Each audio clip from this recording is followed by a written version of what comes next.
There we go. Sorry about that, you all. Okay, it's been a struggle.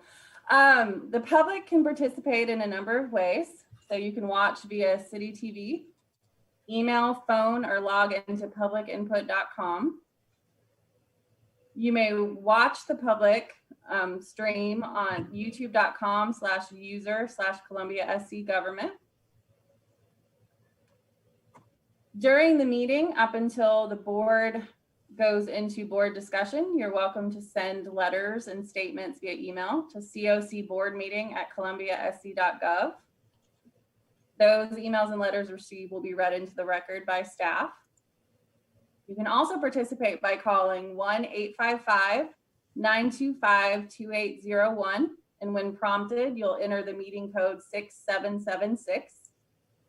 You'll have a few options. So if you just want to listen on your phone, you can hit *1. If you would like to record a voice message, you can hit *2. Just make sure to speak clearly and leave your name and case information, such as the address. *3 allows you to be placed in a queue to speak live when prompted. You can hit *2 or *3 at any time during the call. I recommend if you want to speak on a specific case, you wait until that case is called before you hit *3, just so we know that you're in the queue for that specific case. You can also stream at publicinput.com/COCBOZA-November. So, and again, just make sure if you're participating by phone while also streaming on your computer, mute the audio on your computer and only use the phone audio to just avoid audio issues and playback. There's also an audio delay between Zoom and the live recording on City TV input. So we'll be pausing at certain times to allow that audio to catch up and to give citizens time to submit any comments. All right, and I will do a roll call. Mr. Dinkins? Here. Mr. Primus? Here. Ms. Stevens? Here. Mr. Schaefer is going to be absent at the meeting. Mr. Gregory? Here. I think there was a sneeze right as you said here. Ms. Finner? Here. And Mr. Ginyard? Here. All right, and just to note, we have two new members. We have Ms. Fenner and Mr. Ginyard. Ms. Fenner is going to be participating tonight in any case votes, and Mr. Ginyard has requested to just observe this meeting, so he's not going to be a part of the vote. He will formally join us in December. Okay, applicants with requests before the Board of Zoning Appeals are allotted a presentation time of 10 minutes. This time should include, but is not limited to, an overview of the project, case history, and any pertinent meetings held regarding the request. This time also includes all persons presenting information on behalf of the applicant, such as attorneys, engineers, and architects. This time limit does not include any questions asked by the Board of Zoning Appeals or staff regarding requests. Any member of the general public may address the board in intervals of 3 minutes or 5 minutes if by a spokesperson for an established body or for a group of 3 or more. The applicant will then have 5 minutes for rebuttal. The board reserves the right to amend these procedures on a case-by-case basis. The board uses the consent agenda to approve non-controversial or routine matters by a single motion and vote. If a member of the board or the general public wishes to discuss an item on the consent agenda, that item is removed and placed on the regular agenda. The board then approves the remaining consent agenda items. On the consent agenda today, we have the approval of the October 1st, 2020 minutes. We have case 2020-0063, a special exception for 650 Candy Lane. This is a special exception to permit an alternative parking surface.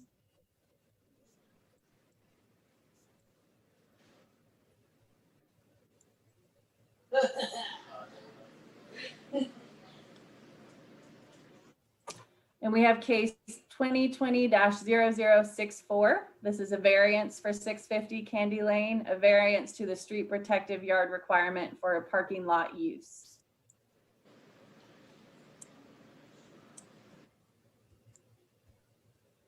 Does anyone wish to have a case removed from the consent agenda prior to the board vote?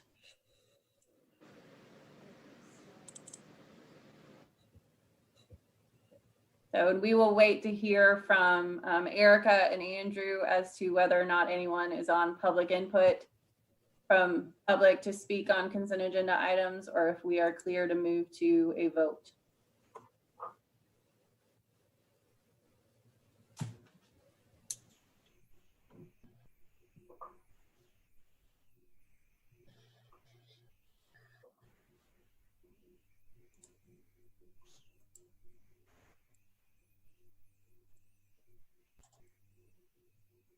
Rachel, Yes.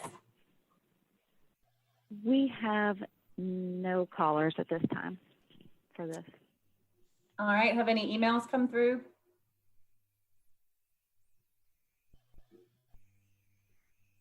No emails. Thank you. Okay, I'd like to ask for a motion regarding the consent agenda, please. I move that we approve the consent agenda. Ms. Fenner, is that subject to staff comments? Yes, subject to staff comments. Okay, have a motion. Is there a second? Second.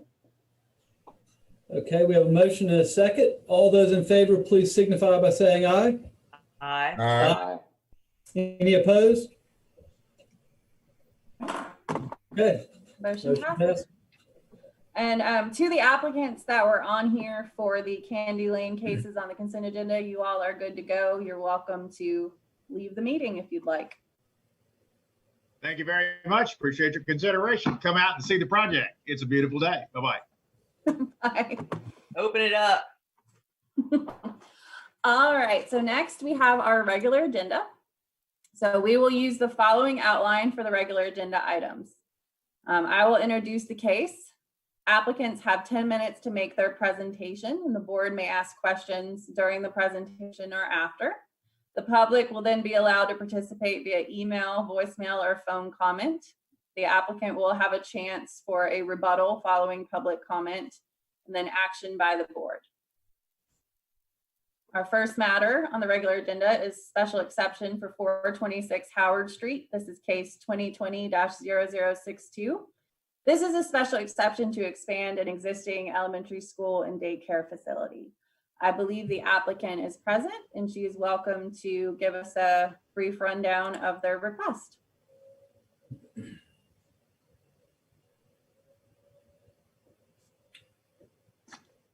Hi, Rachel, do you want me to talk now? Sure, go ahead, Karen. Okay, so this is the property that's been vacant for about 5 years. And I believe they've gotten a lot of, I'm close to the family, they've gotten a lot of city citations for the shape of the yard. I ran out there before the meeting and took some more recent pictures of the backyard and how overgrown it is. We are proposing, we would love to buy the property and tear it down and just add it to our playground space. No intentions of building on it. We just want to add it to our playground space.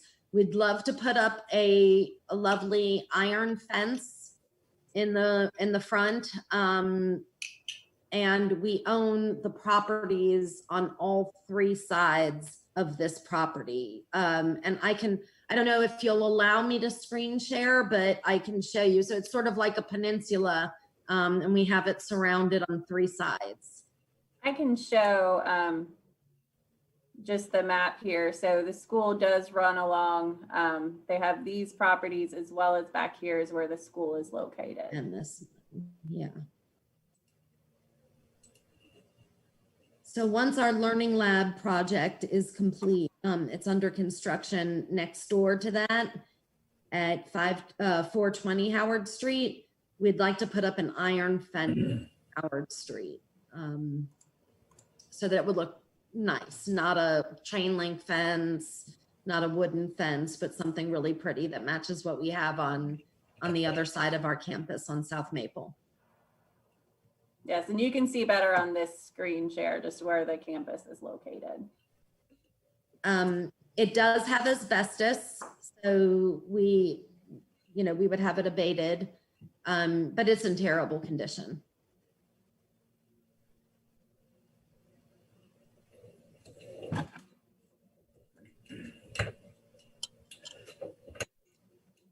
Okay, does that conclude your presentation? Yeah, I mean, I could show you more. I could screen share. I could show you pictures. I'll talk all day long. No, Do you have questions for me? I think it's fairly self-explanatory. Before we get into the discussion, I'd like to point out one thing for the record. And Rachel wanted you to hear this. So I noticed the description of the request that's before us today describes that you're seeking permission to purchase and rezone the property from residential to commercial. And I just want to state for the record that this request that would be in front of us doesn't have anything to do with the potential rezoning. Correct. Planning Commission and a council matter. So I just wanted you to be clear what it is that you're asking us to approve. Correct. Okay. Thank you, Jean. Yes, it'll remain single family residential. It's just the granting of the special exception for the use. Okay. And Anyway. permission to demo it. That, I believe Yes, and that, that'll just be a permit. Okay, gotcha. Thank you. No problem. okay. So anyway, now that we've got that out of the way, do any members of the board have any questions for the applicant?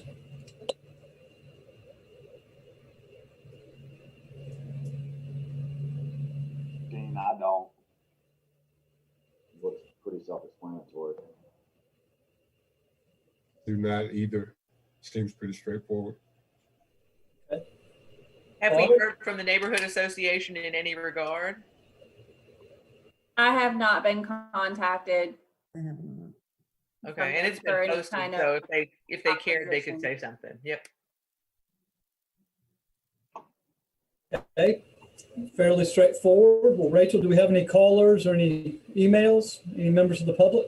Yeah, we'll pause a second to let the audio catch up, and then Erica can let us know if there's any calls or anything of that nature.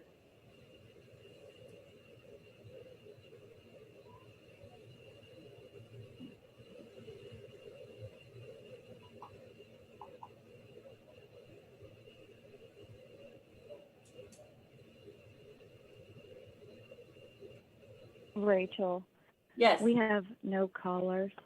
No callers, no comments, no emails. All right, thank you. Yeah, and just for the record and just so the board knows, the only reason I placed this on the regular agenda instead of the consent agenda is just in the past, there's been maybe one or two individuals who have taken an interest in the expansion of the school. But it's a pretty routine, straightforward request.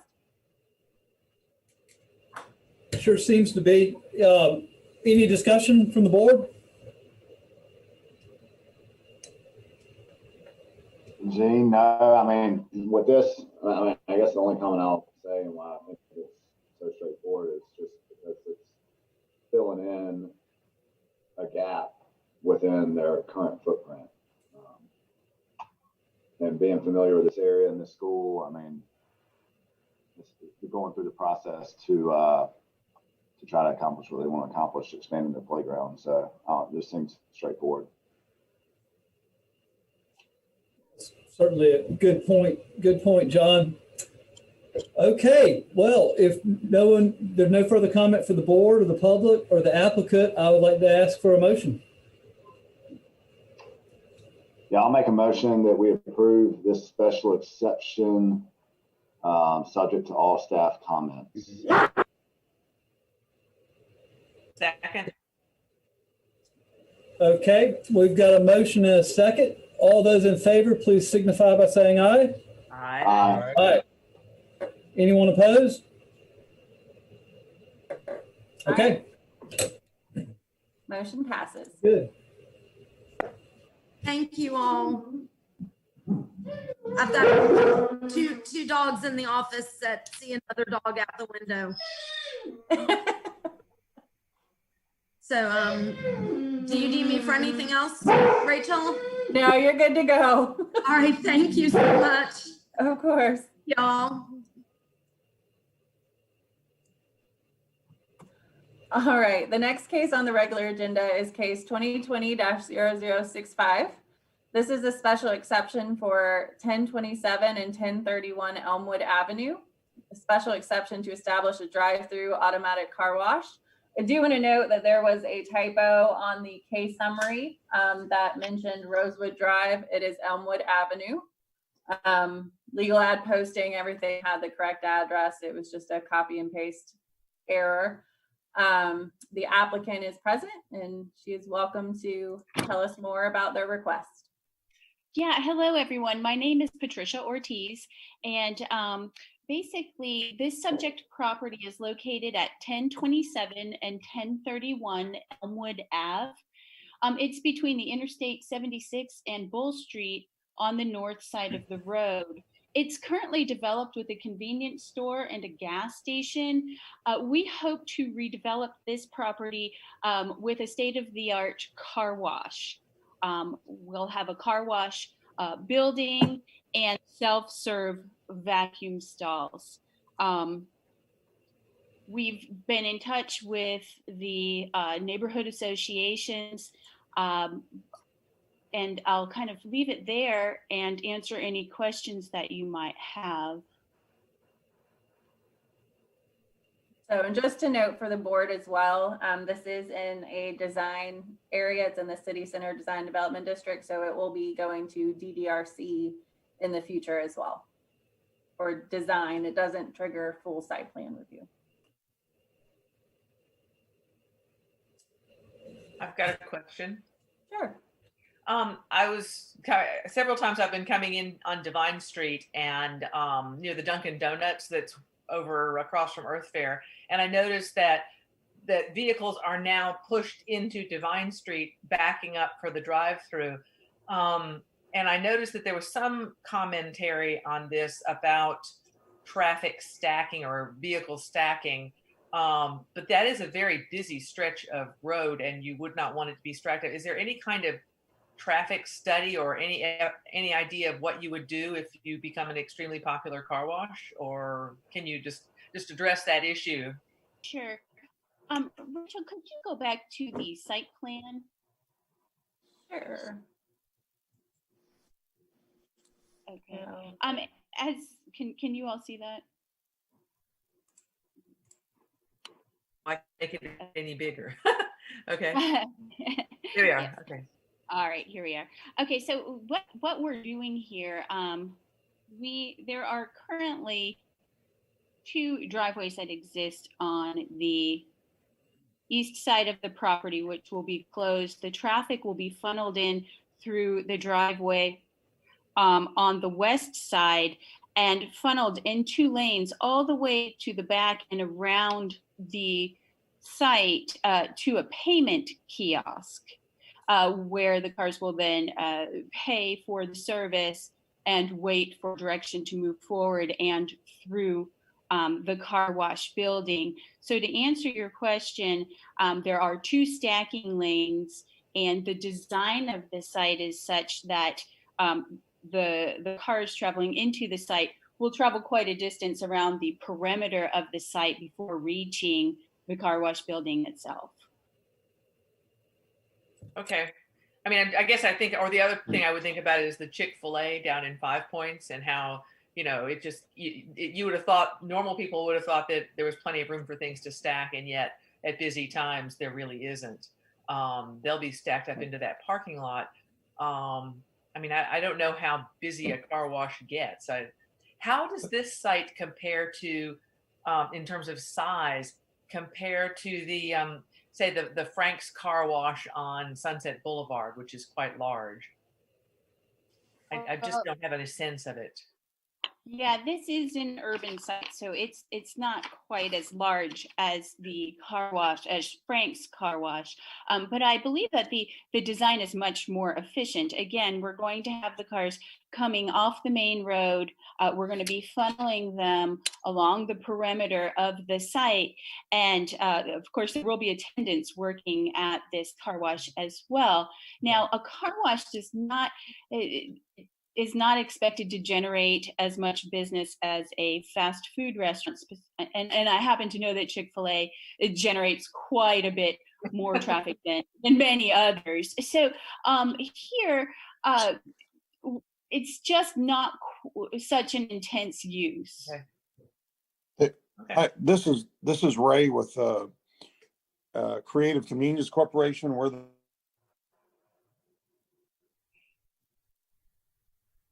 Okay, Ray, the developer with Creative the Convenience construction manager of this project. Can you hear me? Ray, you're fading in and out. All right. Can you hear me? Yes. Okay. Hi, we have internal stacking of over 30 cars on this site. We're on a good day, we would do a couple hundred cars a day. If you go to, a typical convenience store is going to do 1,200 cars a day. A Chick-fil-A is going to do 1,500 to 2,000 plus cars a day. So we're not the traffic generator that a Chick-fil-A or a convenience store is. And we typically, because of your direction where we had to put the building up front, we have a unique situation here where we have a U-shaped wraparound. So we have probably twice as much stacking on this site than we do of any other sites that we ever build. We typically get about 14 to 16 cars of stacking on site. In this case, we'll be over 30. So, and it was the design district guidelines that required the building to be as close to the street frontage as possible. Hey, this is Jarrett Sinkbell. I'm the civil engineer for the site. We actually have, I just counted them. We actually have 44 cars stacking on this site. So while it is over 30, and Ray was correct, I just wanted to be specific. Ms. Ortiz, in this car wash, how many cars would be able to be washed at any one time? Well, only one car at a time can go through the tunnel itself, the car wash building. Okay. Are there any other questions from any members of the board?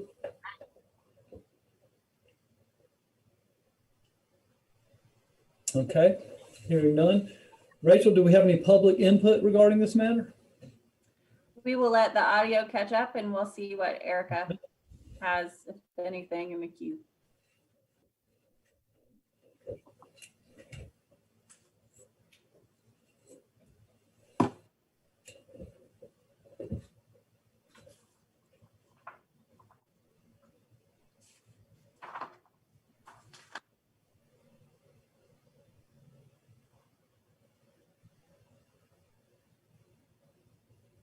Rachel, Yes. we have no callers, no comments, no emails. All right, thank you. Okay, very good. Well, I think at this time we'll move into board discussion. I'd like to start with a couple of quick thoughts here. This site is approximately 200 and, looking at this survey, 250 by 220 or something like that. So it's over an acre. And with one car potentially washed at one time and a really good traffic flow and design here with, as the engineer said, I think he said 40 something possible spaces. I think that we've got more than enough room here regarding any traffic concerns. I'm not concerned about that at all. I think that if that's our concern, that we can easily get over that. I think it's a good location for a proposed use like this. We've got a lot of convenience stores and gas stations on this stretch of Elmwood. So this was a convenience store and a gas station. So the conversion of this into some sort of a unique, different use like this, I think is a good plan and a nice design. So I don't see any issue with traffic whatsoever. So that's my quick thought. Let's hear some other members of the board's thoughts, if any.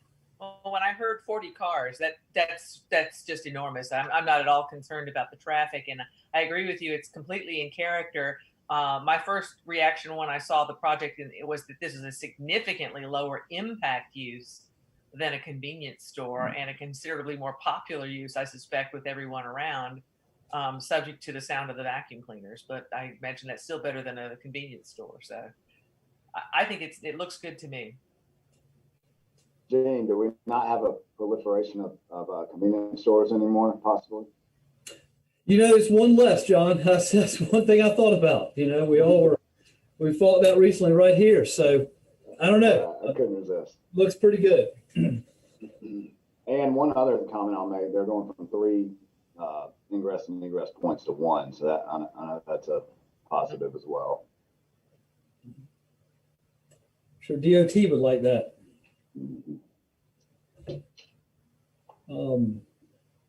Okay, Marcellus, Jenna, anything? No, I agree with what's been said. Yeah. So I agree. I also agree with what's been said without restating it. Okay. All right. Well, looks pretty straightforward. I'd like to ask for a motion, please. I move that we approve the request for special exception, subject to staff comments. Second. Okay, we have a motion and a second. All those in favor, please say aye. Aye. Aye. Aye. Any opposed? Okay, very good. Well, thank you very much. Thank you. Thank you, everybody.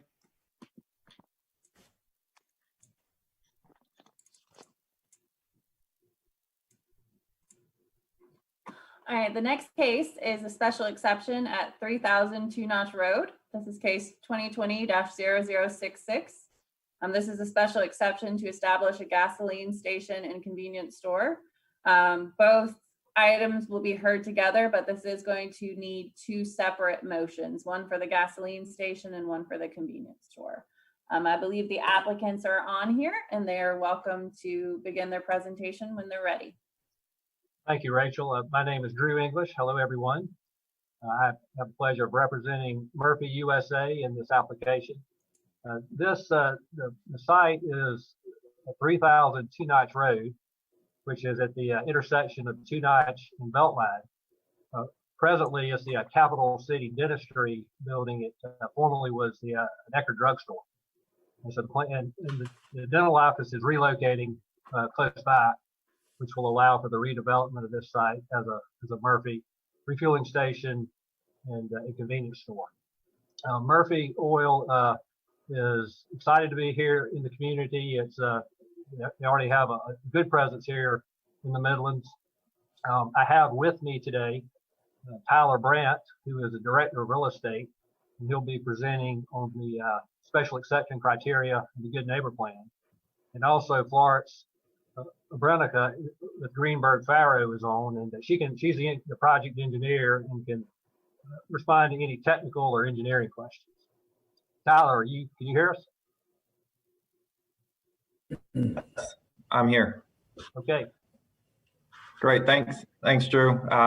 As Drew mentioned, my name is Tyler Brandt, the Director of Real Estate for Murphy for the East Coast. I'd like to present this application today for a special use permit for a 2800 convenience store with 8 pumps located at 3000 Two Notch Road. But just quickly with some of the new board members, I'd like to just give you a brief background of Murphy. We are based in El Dorado, Arkansas. We have nearly 1,500 stores in 25 states. 61 of those stores are in South Carolina and 13 are within the Columbia MSA.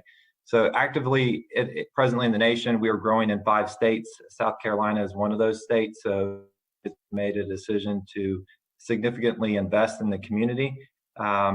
We've been in operation since 1996. We partner with the Boys and Girls Clubs of America, and we also have extensive training for our employees as we are corporately owned and operated. Additionally, we also take safety very seriously. We install up to 32 cameras based on the size of the site, the number of pumps that we develop. We also meet all state and federal and local requirements for fuel sales and storage. So location, quickly, I know we touched on this, but we're in the northeast area of Columbia at the northeast corner of Two Notch Road and Beltline. The property is roughly about 1 acre. Currently, there's full access on 2 Notch Road and a right-in, right-out on North Beltline. The proposal would be to limit us to a right-in, right-out on 2 Notch Road, and then to a right-in only on North Beltline Boulevard. Next slide, please. So looking at the 8 requirements for special criteria, first off is traffic. Again, convenience stores like to locate in areas where there's already existing high traffic, and we feed off of that.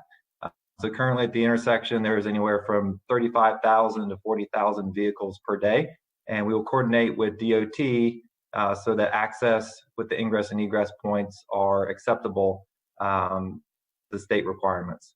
Environmentally, we will adhere to all state, federal, and local requirements. Our tanks and piping are double insulated with sensors in between that can alert the inside of the store and also the home office if there's any issues. 2 Notch Road is a commercial corridor, so our use is certainly very fitting with the intent of the area. It's appropriate for the area. There's existing traffic. There's similar quick service retailers within the trade area, and the trade area is defined as the funnel point between 2 Notch Road and Beltline Boulevard. That in itself creates the trade area. We will not adversely affect the public. Our will is to welcome the public to a clean, safe, and convenient establishment that has significant, very well-run operations. And finally, too, is we are the proposed for at this intersection.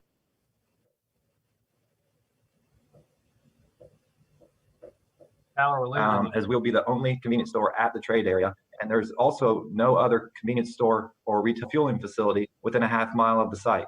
So even boots on the ground, when you look around 360, you can't even see another convenience store within your sight lines. Next slide, please.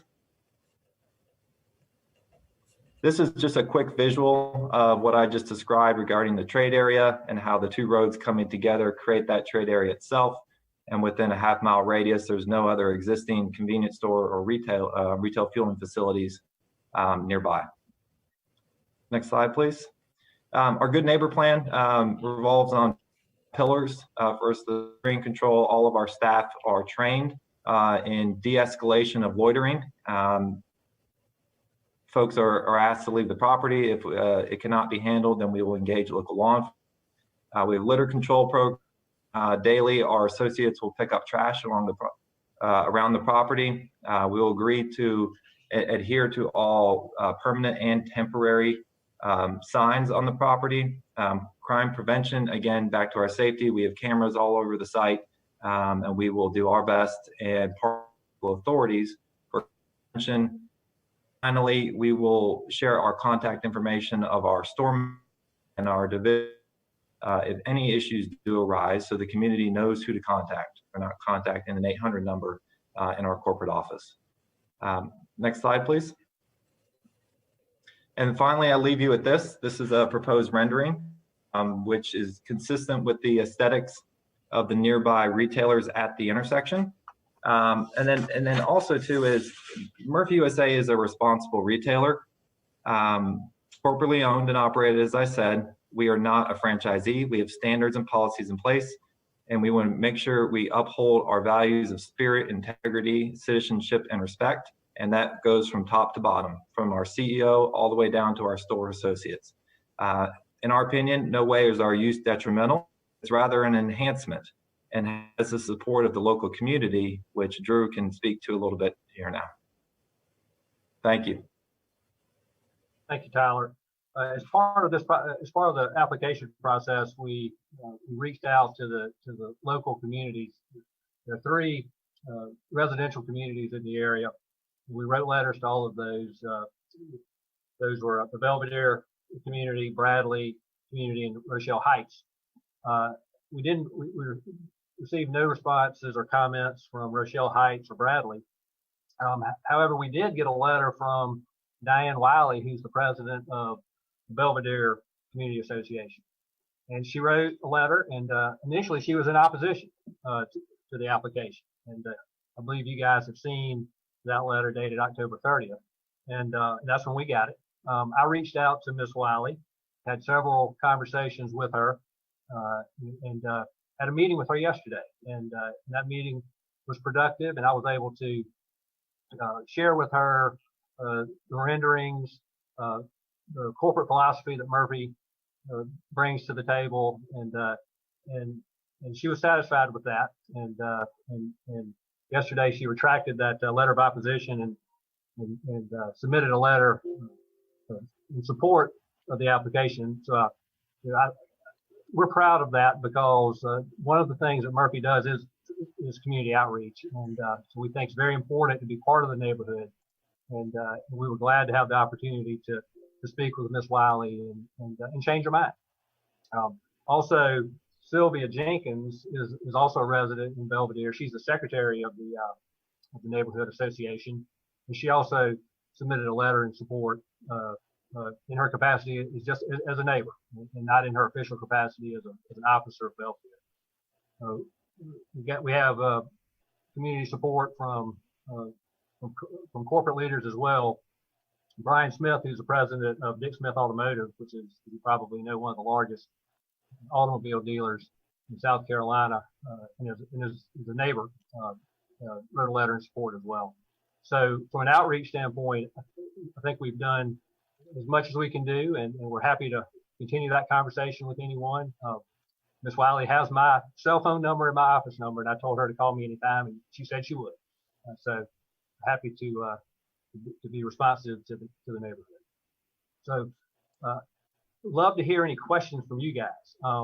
We're excited about this project. It's going to be an attractive redevelopment.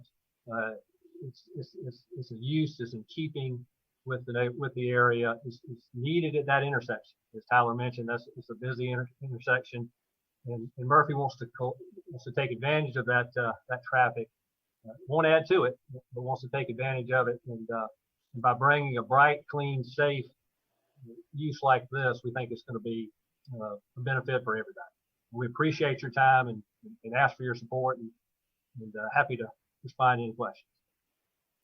Hey, thank you, Drew. Thank you, Tyler. It was a very thorough application. I think did a good job of running through the special exception criteria for us. So we certainly appreciate that. That was very good. But at this time, are there any questions from any members of the board for the applicants? Well, I guess this first question is, I think, probably to Rachel. A special exception is, again, not particular to the applicant, but does that change the use overall, so that if Murphy Oil decides that they want to sell to, Bob's Gas Stations Inc., they can, or would the new owner have to then apply for a special exception? Special exceptions run with the land. Okay. So if a different convenience store and gas station came in the future, they would have to abide by any conditions that are placed on this specific order of approval if approved. If they did not want to abide by those conditions, they would have to come back before you all. Okay. But so that basically, would they be bound by all the wonderful things that Murphy is telling us, or are those not? Is there some way we can incorporate those things? I like what Murphy is saying. I just don't know that that's going to be true for the, I don't know, El Cheapo gas station that moves in, when Murphy decides they don't want to be there anymore. The full application and testimony taken is part of the record and is part of the minutes. So, I mean, that is all part of, that gets wrapped into the order.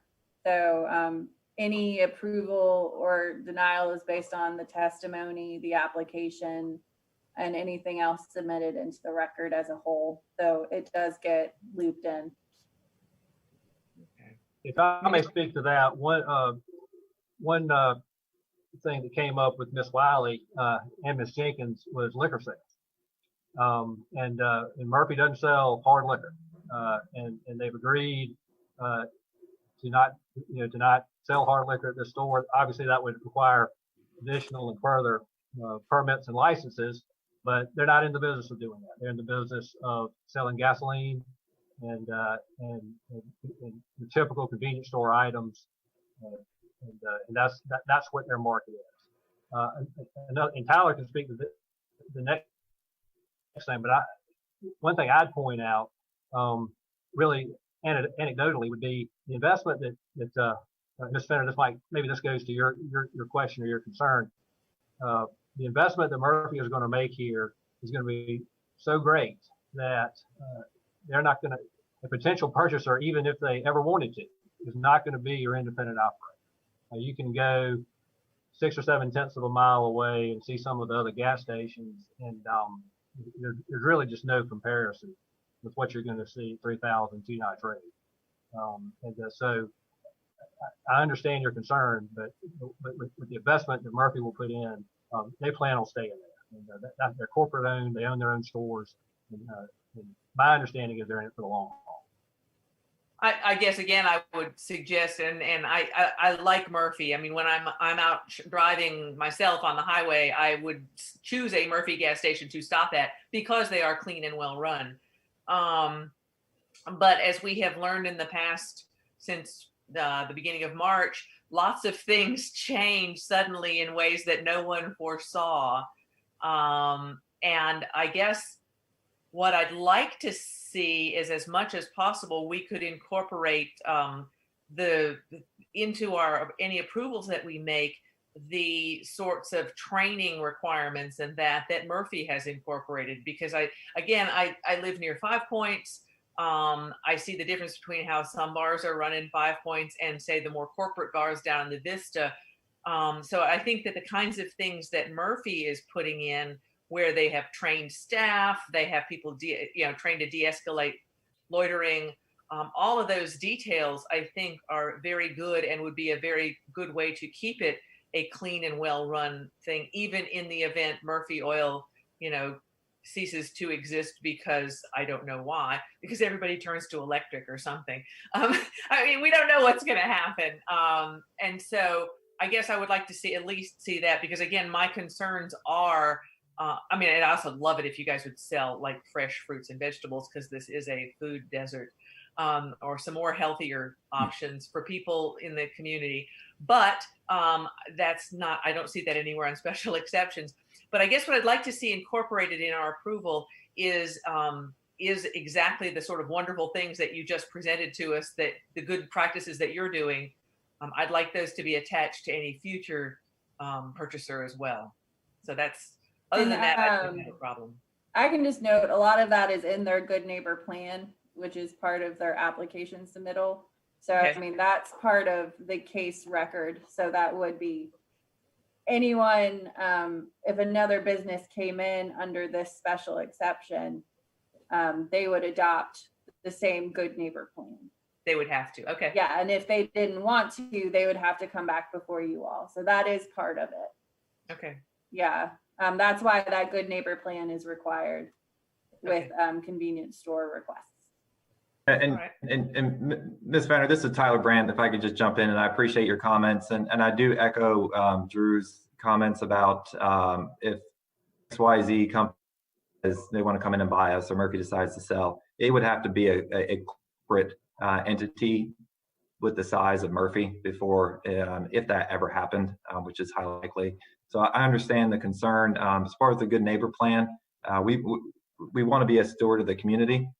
We've invested there. We want to give the residents of Columbia a choice in fuel, with cheap fuel prices and a clean store with excellent convenience items. Oh, Mr. Brand, I have no doubt that, Murphy is I like them a lot. But as we've seen, as I say, the concern is that Murphy, for some reason, may cease to exist in my lifetime. I can think of all the big gas station companies that merged or ceased to exist. And you might cease to exist. But I feel much more comfortable after hearing from Ms. Bailey that the Good Neighbor Plan that you have will continue to protect the neighborhood around it. So I think it looks good to me. So sure. So thank you. Okay. Now that we've got that out of the way, do any other members have any questions for the applicants?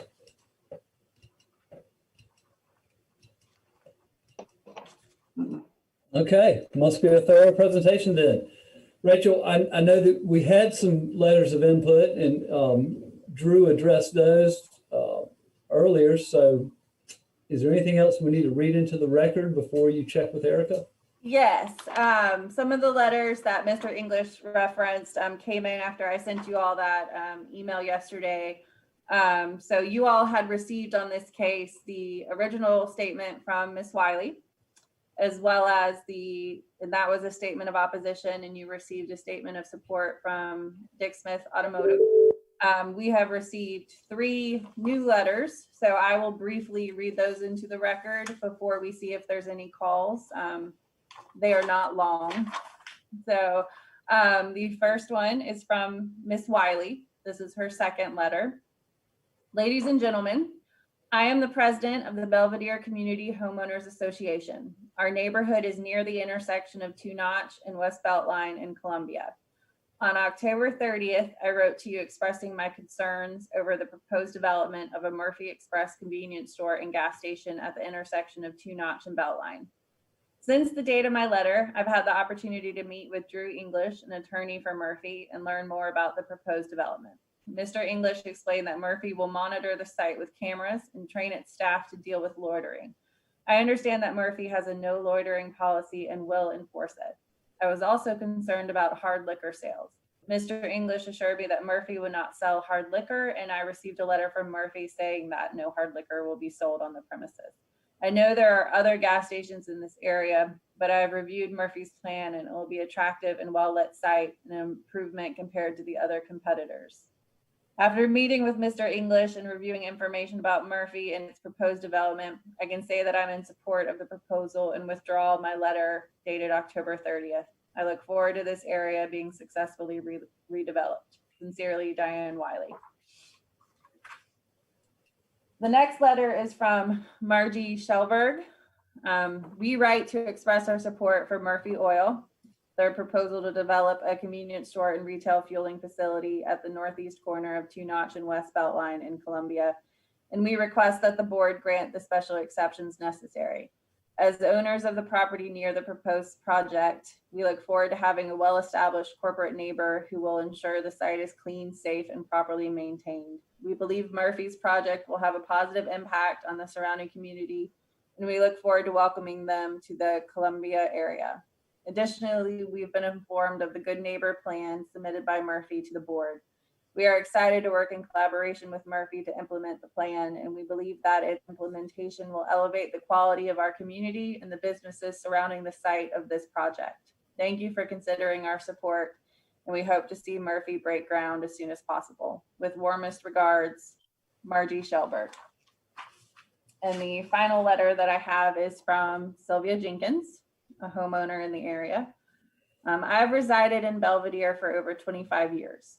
I've become aware of the proposal by Murphy to develop a fueling station and convenience store at the intersection of Two Notch and West Beltline, and have had extensive conversations with the legal counsel of Murphy. I've put forth questions regarding how the fueling station will be run, policed, and maintained, and I have communicated my concerns with legal counsel of Murphy USA to ensure that this project will only have a beneficial effect on my community. I write to you now to express my support for this proposed project and implore you to grant the special exceptions necessary for Murphy USA to break ground. I've been assured that no hard liquor will be sold on the premises and that Murphy will vigorously enforce the anti-loitering program contained within their submitted Good Neighbor Plan. I also understand that Murphy will be working in conjunction and collaboration with the local community and law enforcement to ensure that the site will be clean, well-run, and safe fueling station for the surrounding community. I believe the policies enforced by Murphy will elevate the surrounding community, as these policies will facilitate a reduction in instances of littering, loitering, and criminal activity on the parcel of the proposed project and the surrounding area. Murphy will be a welcomed, reliable corporate neighbor in our ever-growing community, and I look forward to their introduction into our community. Sincerely, Sylvia L. Jenkins. So that is all I have, and we will see if Erica has anybody on the line or if any new emails have come through.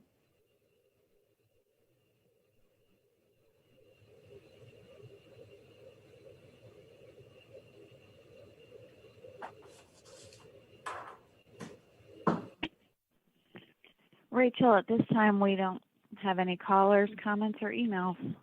All right, thank you. Okay, very good. At this time, I'd like to open it up to any board discussion.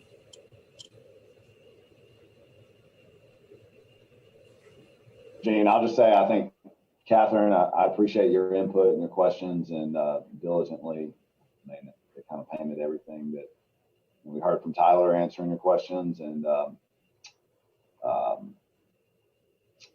sorry, I'm blanking, and Drew, and just, yeah, I'm good. I just want to say thank you for that.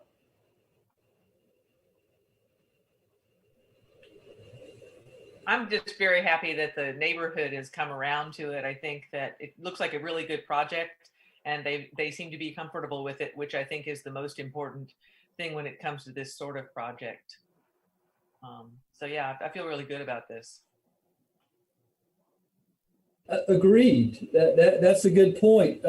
Ms. Wiley has been in front of this board many times over the years, and for the applicant's attorney to be able to flip her or to convince her to come on board is very, very encouraging. I think that certainly be commended. I think you all did a very good job working with the surrounding neighborhood. Another thing that stands out to me, at such a busy intersection here, at the intersection of Two Notch and Beltline, for there not to be a convenience store or a gas station within a half-mile radius, I believe that's what they said, within a half-mile of this site is amazing. It really is an underserved area. So not only do we have a great plan by a great applicant, but it seems to me to be an extremely appropriate use. So certainly, like, it's sort of turned into a ghost town. DSS is just down the road there, but since all the car dealerships have moved out for the most part, it really has sort of turned into a ghost town. So I think you're right. It's a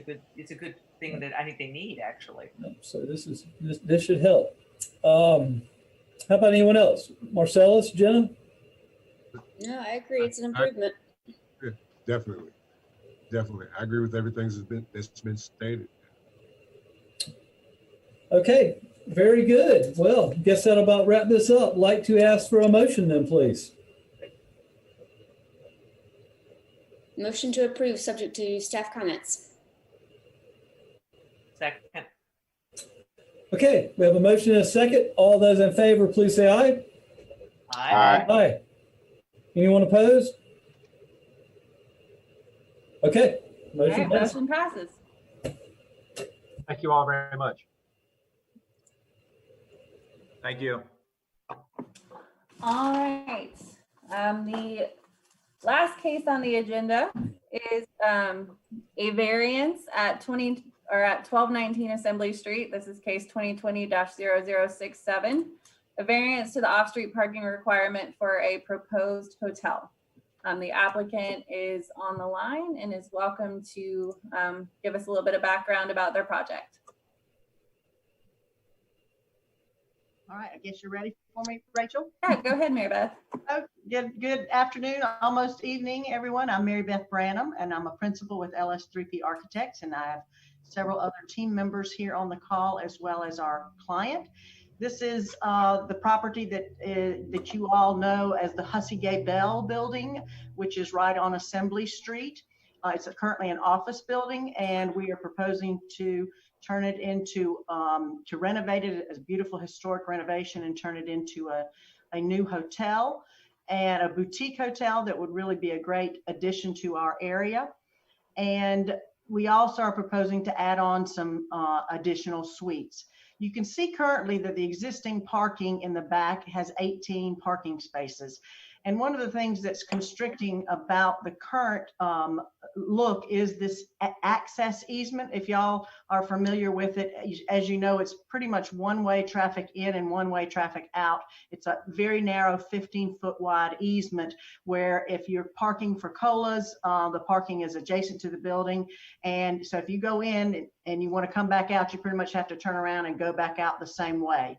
So right now, as an office building, they have about 18 spaces back there. But what we are proposing is that we want to reduce the number of spaces. So if you can take a look at, you can see the existing footprint of the historic building basically is in that front section, and then the proposed addition in the back allows us to reduce the parking to about 8 spaces that we are proposing would just be for valet and employee parking only. And thereby we're actually improving the condition that there wouldn't be even as much traffic going back and forth along this 15-foot easement. Currently, we have 34 rooms proposed, which would end up with that many parking spaces that would be needed. However, because we have about 165 on-street parking spaces within 400 feet, that would reduce our need to back down to 17 parking spaces. But what we're requesting here today is to actually have reduction down to 8 spaces, again, specifically just for valet and employee parking. And we wouldn't be encouraging any clients to come and park themselves. It would be handled by the hotel. Some of the things that we feel like we're improving the condition, as I mentioned about the access easement. Right now, the parking lot is not a conforming parking lot, and we are converting it to one that is conforming. Our solution, as I mentioned, lowers the traffic usage. And we are also constricted a bit because we are adding a nice tree, shade tree, which is a requirement of the city, which currently, as you know, that area in the back, there's just nothing but asphalt paving for many different adjoining sites that are back there. So I think we're adding that, and that, of course, it will be a great addition. We're not asking for any other variances for this project. We think that this great new boutique hotel will just be a great added economic boost to this neighborhood. We're very excited about taking this historic building and turning it into something that's viable. Here's the chart showing you the assessment of the on-street parking as well as other public parking garages within 600 feet. So you can see we have ample parking spaces, as we all know, primarily along the Assembly Street and all other areas. I don't know what else we're going to show here. Yeah, these are just obviously pictures of the existing structure, which you're all familiar with. You can keep going. This is coming around the back. There's a exit stair. And then you can see some of the parking that was back there. And then we've just got some beautiful 3D renderings to get everybody excited about the project, as we are, just to show you what it might turn out to look like. You can see that the addition is pretty hidden behind some of the existing structures, but we're excited about that possibility of adding on a 3-story structure. We also had an opportunity to present to the Vista Guild and the Vista Neighborhood Association representatives. And they were very excited and encouraged by this, and they have sent a letter of support, which we very much appreciate, talking about it really being a historic landmark to support this wonderful neighborhood. And with that, I'll turn it over for any questions that you may have. Okay, thank you. Nice presentation, and certainly a very nice looking structure. Thank you very much. Any members of the board have any questions for the applicant? And I do just want to note that this one will go to DDRC as well to get a certificate of design approval. Okay, thank you, Rachel. Okay, any questions this afternoon? Mary Beth, appreciate your presentation here and just looking through the application. Just more curious than anything, what is the back addition going to comprise of? It will be additional hotel rooms as well as some amenities, some support spaces that need to be kind of added that were hard to add on the front part of the building, John. And there also will be a rooftop bar that we didn't want to put on the existing historic structure, but it'll be behind it. And we think it'll be a beautiful vantage point for folks that would be coming to the hotel. And visitors and all of us who live in this community.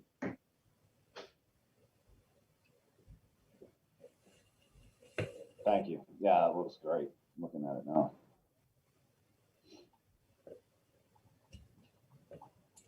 Okay, any other questions?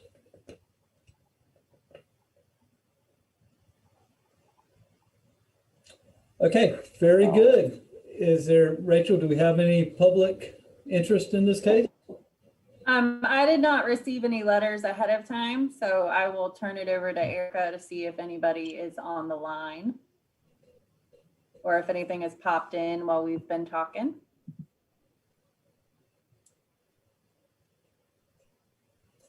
I don't see any emails that have come in, just checking, so we'll see if anyone's on the phone.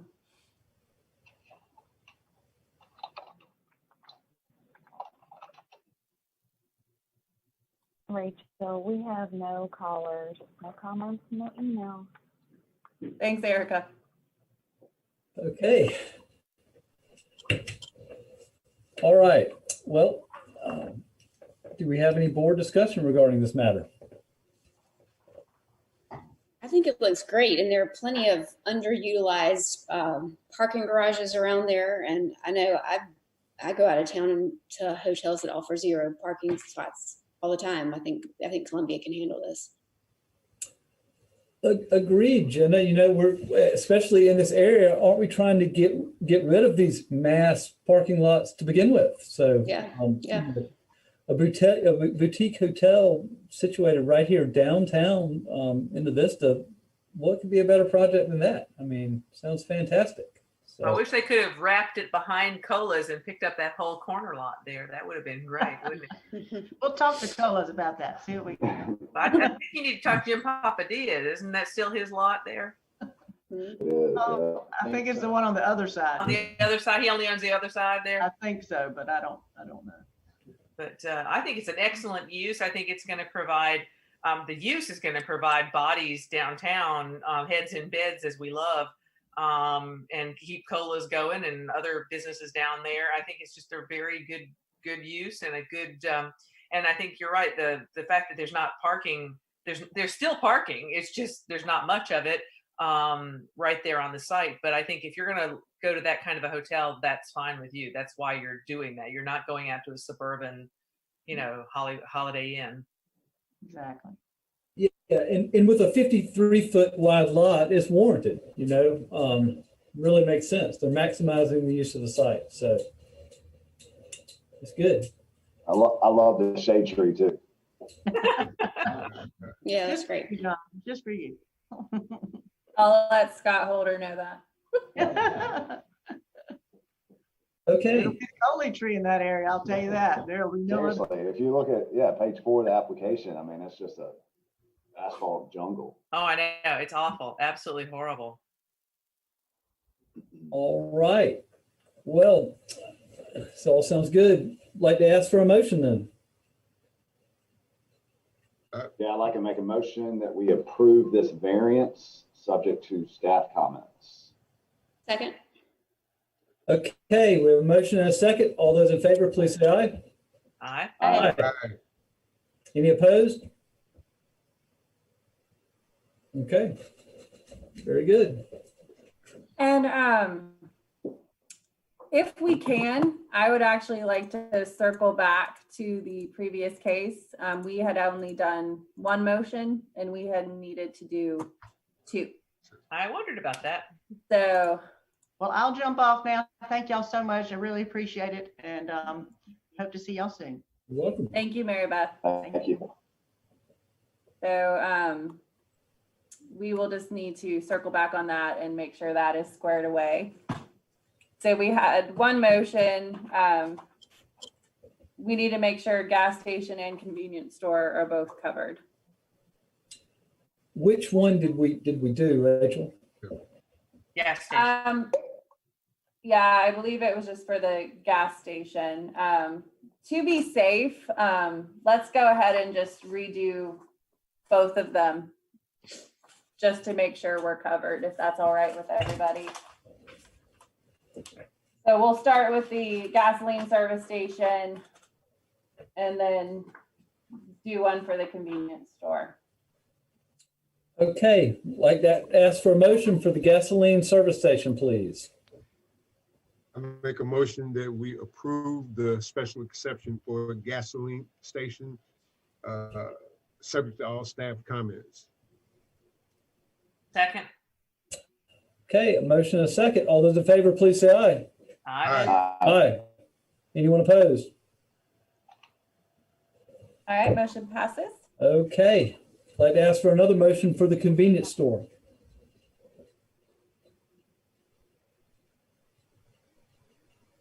Motion to approve the special exception for the convenience store, subject to staff comments.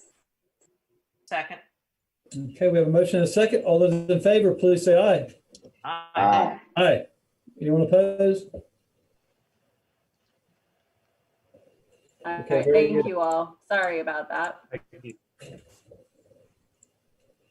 All right, so and just to briefly note, at our December meeting, we will hold elections for chair and vice chair. So I will be reaching out to you all about how we are going to handle that in this virtual format that we're in. And I will also be sending you all just the 2021 calendar. We will go for approving that calendar at the December meeting as well. So, but other than that, no further business. Okay, is there a motion to adjourn? Motion to adjourn. Second. Okay, all those in favor, please say aye. Aye. Aye. Anyone opposed? Okay, thank you very much. All right, thank you all. Have a good night. Thank you. Marcella, Bye, you don't everybody. oppose, man? Aye. So you don't oppose?